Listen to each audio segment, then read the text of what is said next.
మా ఊర్లో జరిగిన రియల్ స్టోరీ ఇది. అమ్మవారు అంటే ఆమె మామూలు మనిషి. ఆమెని అప్పుడు కాలంలో ఒక 12 ఎద్దుల సంసారం అంట. ఆమెని చంపి దాన్ని ఎద్దుల కాళ్ళ కింద పారేసి పెరుగు కుండ పారేసినందుకు ఆమెను చంపేసినారంట.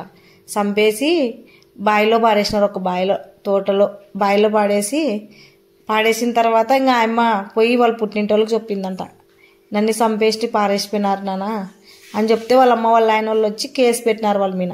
కేసు పెడితే అప్పట్లోనే ఎంతో పెద్ద సావుకారులు అంట. వాళ్ళు కోర్టుకు తిరిగి వాళ్ళ సంసారమే నాశనం అయిపోయి అందరు అయిపోయింది వాళ్ళది. ఇంకా అటుకి అయిపోయిన తర్వాత ఎమ్మ ఊరికి గ్రామ దేవత లాగా అయ్యి బాగా దేవతలు జరిపించుకోవడము అన్నీ బాగా శక్తి మంత్రాల దేవత ఎమ్మ. ఫస్ట్ నుంచా మనం అనుకోని కోరికలు నెరవేరుస్తుంది ఈ అమ్మ. మనకి మంచికి చేస్తుందని అందరు అనుకొని ఊర్లో పక్కన వాళ్ళకి కానీ పిల్లలు అయ్యే వాళ్ళకి కానీ ఏమన్నా మనకి సమస్యలు ఉన్నా కానీ చెప్పుతుంది. దేవత పేలేకొచ్చి ఒక రూపంలో చెప్తుంటుంది. అందుకే ఆమెకు అందరు బాగా చేస్తుంటారు దేవతకి. ఈమెనే అమ్మవారు. వాళ్ళు అనుకోయిన కోరిక తీరినందుకు అమ్మవారికి ఈరోజు దేవర చేస్తున్నారు. అమ్మవారికి వాళ్ళు అనుకోయిన కోరికలు నెరవేర్చినాయని దేవర చేస్తున్నారు. అమ్మవారి అలంకరణ చూడండి ఎంత బాగా చేసినారు. అమ్మవారు లేచొచ్చేటట్లు ఉంది.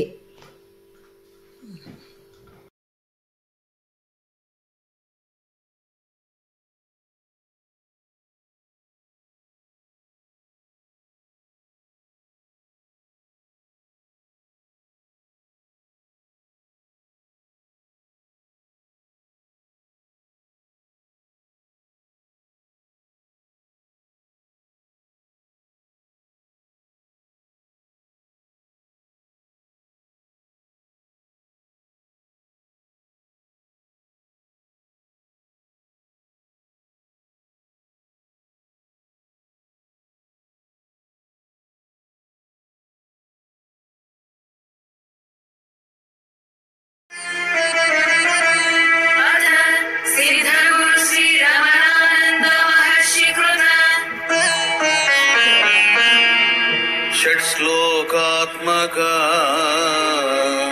रमणीश्वर ग्राम देवता स्तोत्रम्